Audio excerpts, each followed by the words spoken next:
Bonjour à toutes, bonjour à tous. Voici l'installation de l'OS NAS for Free pour recycler un PC en NAS afin de pouvoir stocker vos données chez vous. Donc voici l'installation euh, de l'OS. NAS for Free est en fait une division un projet divisé en fait de FreeNAS, qui est aussi un autre OS pour NAS, hein. Donc là, en fait, il va mettre en mémoire vive les différents composants qui sont nécessaires à l'installation pour faciliter l'utilisation et la rapidité.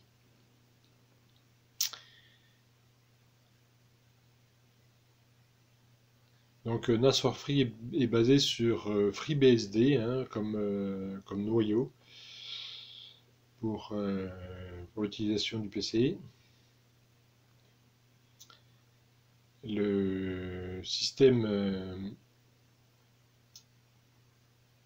est assez complet, je trouve, à l'utilisation. C'est pour l'instant de base, on va dire, que c'est le logiciel le plus complet que j'ai vu, hein. Il y avait OpenMinavolt à la vidéo précédente.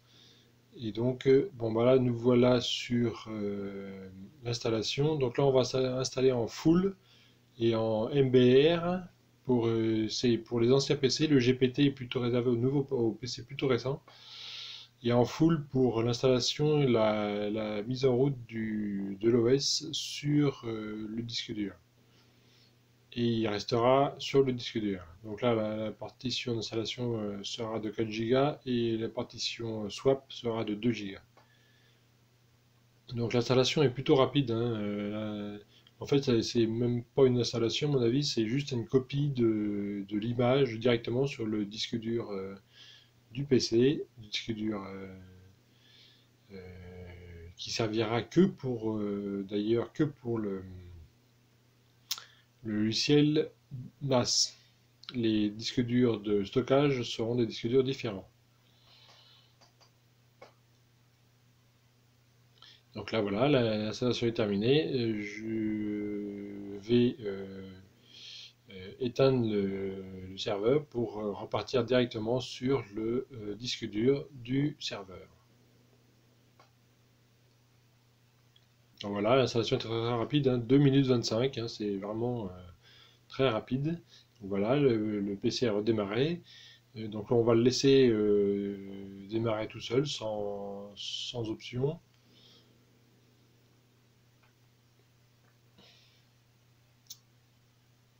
À l'issue de ça, on va retomber sur le menu de tout à l'heure qu'on a vu.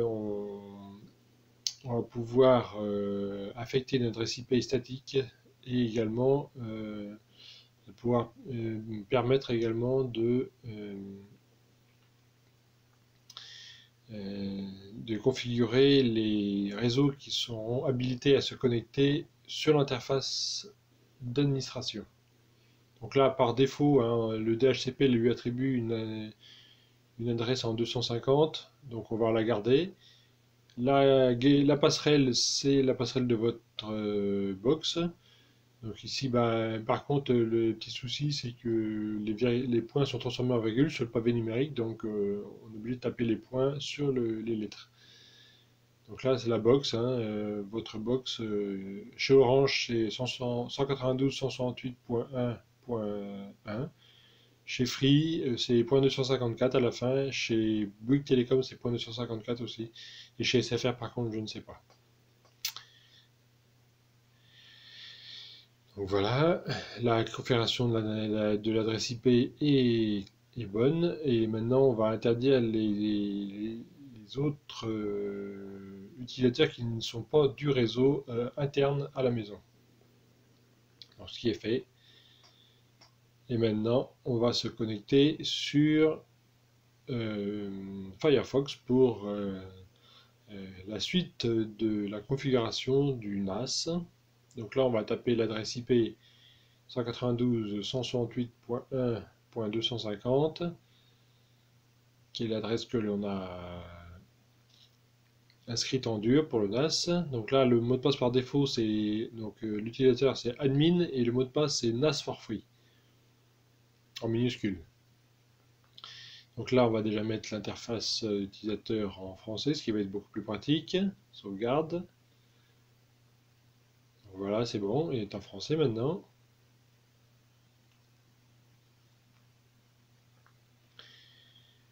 Sur ce panneau-là, on va également utiliser le protocole HTTPS pour sécuriser l'interface administrateur, qu'il soit mise en HTTPS. L'heure, on va mettre l'heure GMT plus 1 qui correspond à notre fuseau horaire. Et on va redémarrer le système pour que les changements soient appliqués. Voilà, on répond oui, bien sûr.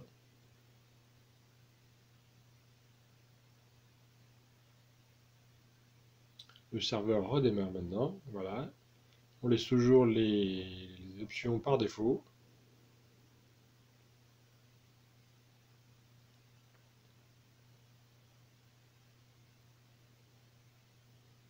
Donc là, vous voyez la séquence de démarrage de NAS for Free sur le PC tel qu'il est. Donc c'est pareil, vous pouvez utiliser soit une clé USB ou une carte SD pour le démarrage de NAS for Free, ce qui permet d'économiser un peu d'argent pour l'électricité, sachant que les disques durs, bon, bah, même si c'est assez économique, une carte SD ou une clé USB est toujours plus économique parce que c'est vraiment très faible, une très faible consommation.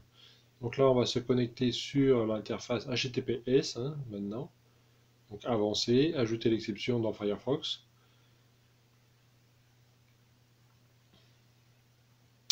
Et maintenant, on va passer à la configuration. On va passer à la configuration du reste du NAS. Donc là, on voit bien qu'on est bien actif au niveau du réseau. Le mot de passe, on le change également. Celui par défaut est en NAS for free, donc là on met le mot de passe actuel et on le change par un autre mot de passe de votre contenance. Donc ici le mot de passe a 4 lettres, mais c'est évidemment un mot de passe beaucoup plus fort que ça qu'il faut mettre afin de sécuriser au mieux votre interface d'utilisation. Donc on se déconnecte pour prendre en compte le nouveau mot de passe, ce qui est fait. Donc là, les paquets, c'est pour regarder s'il y a une mise à jour. Il n'y a pas de mise à jour. Le système, c'est le plus récent. La gestion du LAN, donc du réseau, donc là, est bonne, puisqu'on l'avait déjà configuré précédemment. Donc là, la gestion des disques, on va importer les nouveaux, donc on va importer les disques qui sont présents dans le PC. Donc voici les trois. Donc le premier, c'est le lieu de stockage de votre OS, et les deux suivants sont pour moi les disques de stockage. On va les mettre en RAID, RAID logiciel. Donc on sélectionne les deux disques, on les met en RAID. Voilà. On les formate. Donc là, ça va être pour indiquer au système d'exploitation que les disques vont être prévus pour le RAID et le RAID va être configuré ailleurs.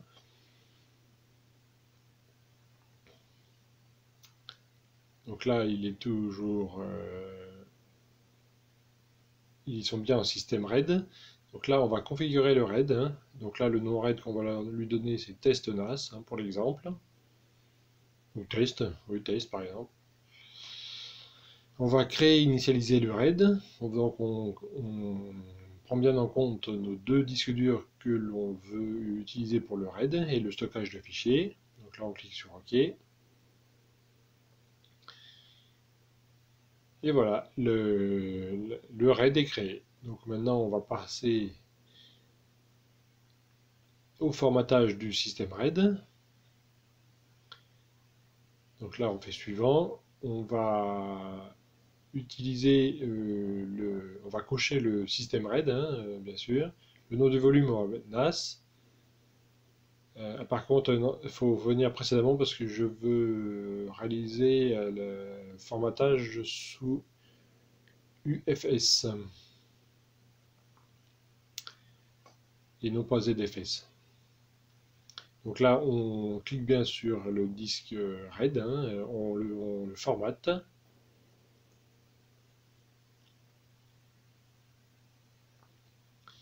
Et voilà, c'est terminé. Donc on peut passer aux choses suivantes, c'est-à-dire le point de montage.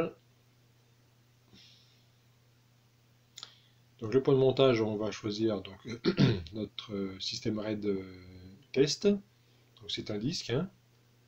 Partition GPT, on va laisser.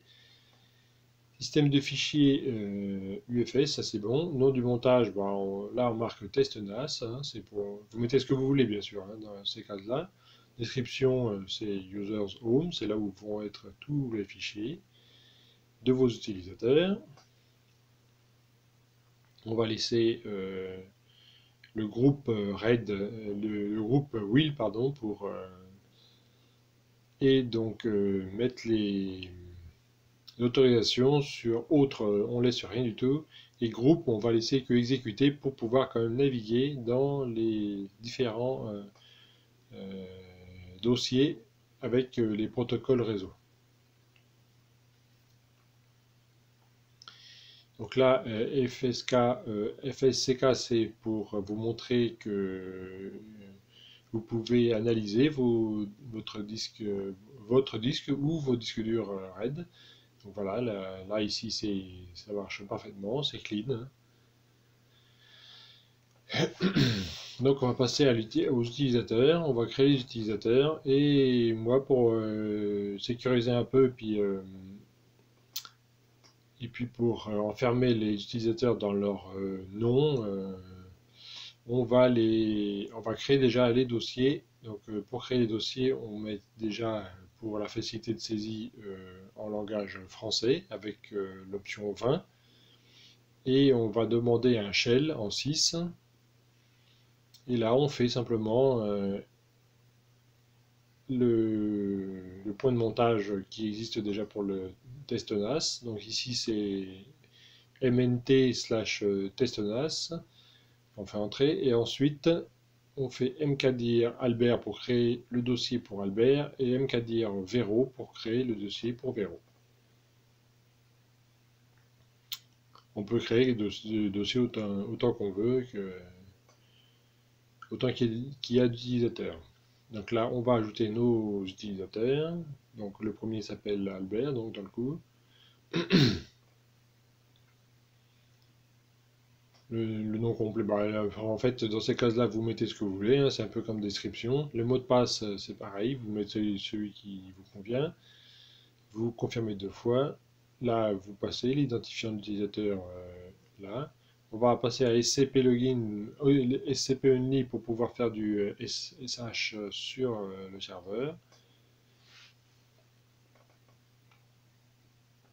Et on va mettre l'utilisateur en will pour pouvoir accéder au fichier. Dans le groupe will, hein, pour pouvoir accéder au fichier. Donc là, voilà. On a sélectionné notre dossier Albert. Et on fait ajouter. Et ensuite, on va créer notre deuxième utilisateur Vero. Voilà. Donc là, on met Véronique, hein, comme ça c'est le nom complet. Votre mot de passe toujours. Confirmé. L'identifiant utilisateur, on laisse. SCP-only pour l'accès SFTP ou SSH. Le groupe primaire will pour pouvoir accéder au fichier. Et là, on sélectionne notre dossier Vero pour pouvoir mettre les fichiers de l'utilisateur Vero dans le dossier Vero. On applique les changements, donc là ils ont été appliqués avec succès. Donc là maintenant, on va passer à la configuration du service Samba pour le protocole de partage réseau Windows. Donc on l'active à droite, hein, tous les services a priori sur NAS for Free s'activent sur une case à coucher à droite. Les différentes options, voilà, mettre explorateur local non, là serveur de temps non plus, c'est pas une option qui sert à grand chose. Compte invité, on ne veut pas de compte invité donc on enlève.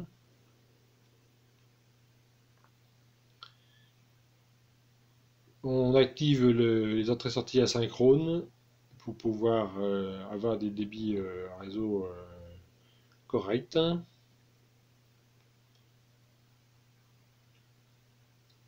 Voilà.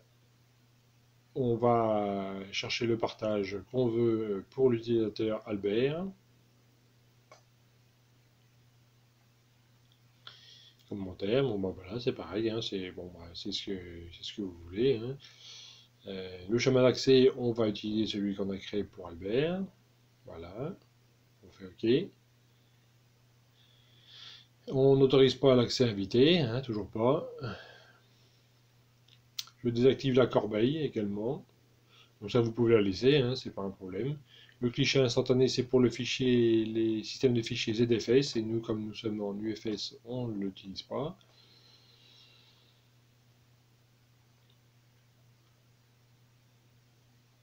Voilà, a priori, les autres options sont bonnes.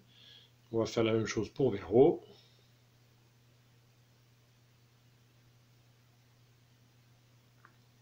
Le chemin d'accès de Vero également. OK. Donc on enlève l'accès invité, on enlève la corbeille. Voilà, le cliché instantané également. Et on fait ajouter.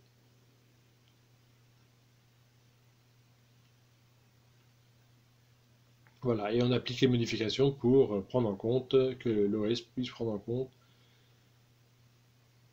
les modifications qu'on a apportées sur la page web. Donc voilà, maintenant on va faire un essai avec Ubuntu. Donc on va se connecter au serveur SMB, hein, c'est le protocole SMB, le protocole de partage réseau Windows. Donc là on est connecté, donc il est vide, c'est normal. On va créer un fichier dedans avec LibreOffice, le fameux fichier 1, 2, 3, 4, 5, 6, hein, bien sûr. On l'enregistre sous notre partage réseau. Voilà, Vero, enregistré. C'est donc il s'appelle son nom, hein, voilà. On actualise les informations et il apparaît bien dans le partage réseau. Donc la configuration est correcte. Donc maintenant on va passer au partage, un autre service de partage qui est FTP. Donc comme je disais sur OpenMutAvault, c'est un protocole qui permet les partages de fichiers, mais même si un mot de passe est utilisé pour la connexion, le mot de passe passe en clair, donc il est préférable d'avoir l'utilisation de FTP en interne dans la maison ou dans l'entreprise. Pour ce qui est en extérieur, le protocole SFTP ou SSH permettra une connexion sécurisée. Donc là, on autorise le groupe WIL, hein, pour la connexion en FTP, pardon. On laisse bien emprisonner les utilisateurs dans leur dossier. Ils ne pourront pas naviguer dans les autres dossiers.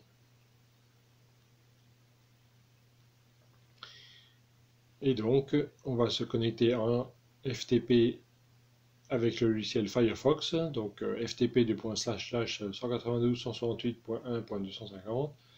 On va renseigner l'utilisateur Vero et le mot de passe qu'on a mis pour Vero. Et là, on trouve bien notre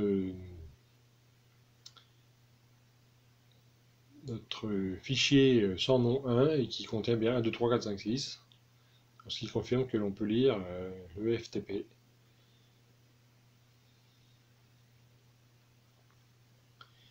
Donc maintenant, on va passer à l'autre protocole qui terminera la configuration basique de NAS for Free.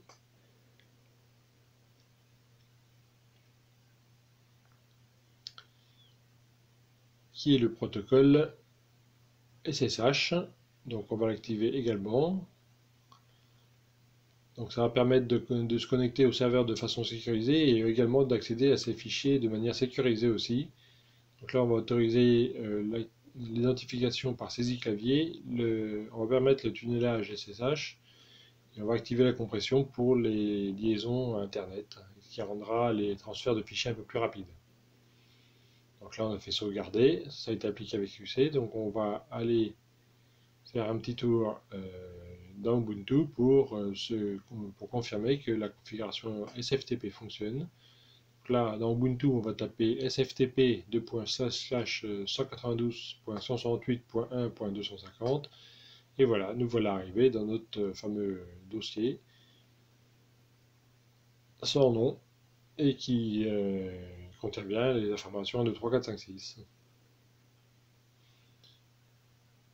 Donc on va poursuivre maintenant avec une configuration un peu plus poussée que de OpenMediaVault, qui est la configuration DLNA, qui va permettre de pouvoir donner accès à vos fichiers vidéo, photos et images qui sont contenus dans votre NAS sur votre télévision connectée ou sur votre tablette par le biais d'une application ou sur votre PC par le biais d'applications également comme Kodi ou Windows Media Player. Donc là, on va rentrer le nom du serveur de médias. Donc là, nous, on l'appellera test NAS. Donc là, la sélection d'interface, c'est l'interface par défaut de NAS for Free. On va sélectionner le dossier qui va contenir la base de données qui va permettre à Mini DLNA de se retrouver dans les différents dossiers qui sont contenus dans votre dossier utilisateur. Et là, on va sélectionner le dossier dans lequel vont être contenues les vidéos. Et qui s'appelle donc, que j'ai logé dans Albert. Activer Notify, c'est pour que le système d'exploitation dise à MiniDLNA qu'un nouveau fichier est arrivé sur le disque dur et que le MiniDLNA le prenne en compte très rapidement. Donc conteneur, parcourir le répertoire, voilà. Et niveau de journalisation, c'est pour en cas d'erreur ou en cas de... Il crée un dossier log. Voilà, donc le serveur mini DLNA est en route pour la première utilisation. On a fait un rescan et on a bien trouvé notre fichier vidéo qui a été mis dans le dossier Albert que j'ai mis hors ligne. Donc là, vous voyez les différentes possibilités de services qui sont offerts par NAS for Free par défaut. Donc là, je vous ai montré un exemple pour l'utilisation d'un nom de domaine extérieur qui va vous permettre de retrouver votre serveur sur Internet. Et comme ça, vous pourrez utiliser votre serveur comme... vous pourrez utiliser votre serveur de l'extérieur. Et comme ça vous permettra de lire vos fichiers ou autre chose de l'extérieur. Donc là, et également, ça vous permettra de chercher sur le réseau avec un nom simple, et non pas par une adresse IP qui est souvent modifiée toutes les semaines ou de temps en temps par les FAI.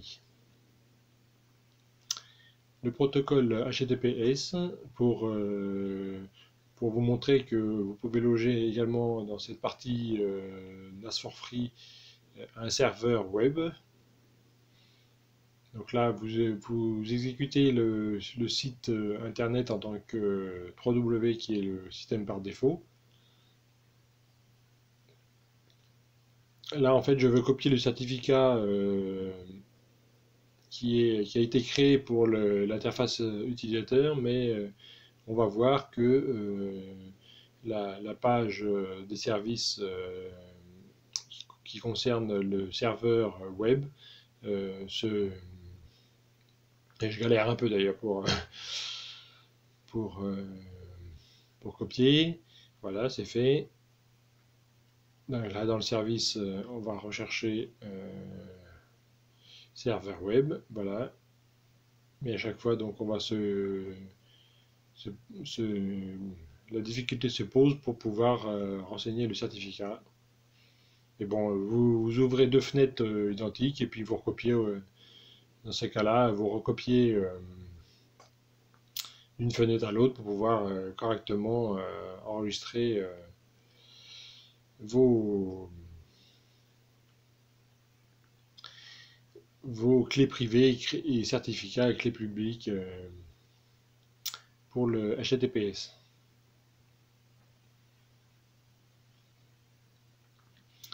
Donc il faut également renseigner dans cette partie où sont les documents web, hein. Normalement c'est dans slash var slash www dans Linux, mais ici il faudra renseigner, il faudra créer un autre dossier www avec l'utilisateur par défaut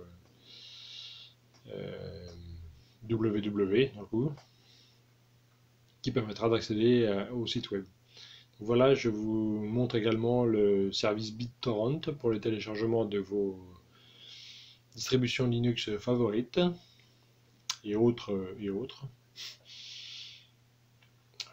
Pour ceux qui connaissent BitTorrent, hein, voilà, vous avez la possibilité de directement utiliser votre serveur pour se connecter à BitTorrent et ainsi faire ce que vous voulez avec. Donc là, je vous montre le service AirSync qui peut réaliser des copies de fichiers à distance, soit en tant que serveur, soit en tant que client, et également vous pouvez les réaliser en tant que partage local sur un autre partage local sans problème, ou sur un autre disque dur, c'est comme vous voulez. Il suffit de renseigner le partage source, le partage destination, et voilà. Et quand est-ce que vous pouvez le faire? Parce que vous pouvez paramétrer différentes, les différentes comment dire, les différents calendriers que vous souhaitez pour la synchronisation de AirSync. Donc voilà, là vous pouvez avoir accès également à Apple, le protocole de partage réseau Apple, hein, comme montré ici. Vous pouvez faire des cibles SCSI également. C'est surtout en entreprise, hein, mais vous pouvez le faire. Si vous connaissez la méthode, il n'y a aucun problème. C'est un protocole d'utilisation d'un disque dur qui est présent dans un serveur, comme s'il était en local. Bon, dans les grandes lignes, hein. Après, pour les détails, normalement, si vous utilisez ce genre de choses, soit vous connaissez ou vous avez accès sur YouTube à plein de tutos concernant ICSI. Ici, c'est pour l'utilisation conjointe comment ça s'appelle, d'un onduleur pour que le serveur puisse s'arrêter quand il y a une panne de courant qui puisse s'arrêter proprement. Et ici, je vous montre qu'il est possible de faire de la virtualisation avec votre NAS.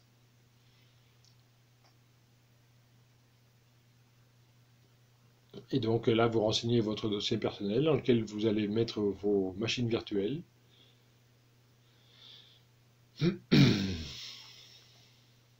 Et donc va se créer deux URL, hein, un pour se connecter à VirtualBox pour configurer vos machines virtuelles, et un autre qui s'appelle novncvnc.html pour pouvoir après visualiser vos machines virtuelles. Alors là, je fais une erreur en fait, hein, sur le username et le password.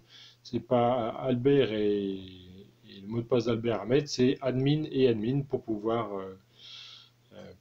se connecter à l'interface de VirtualBox.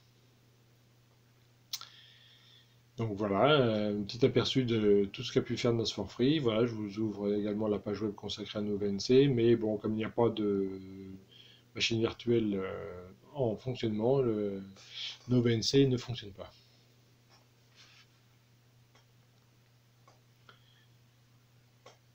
Mais vous avez déjà les différents paramètres possibles, passer en mode plein écran. Voilà, un petit tour d'horizon assez rapide de NAS for Free. Et c'est fini. Merci, à la prochaine. Au revoir.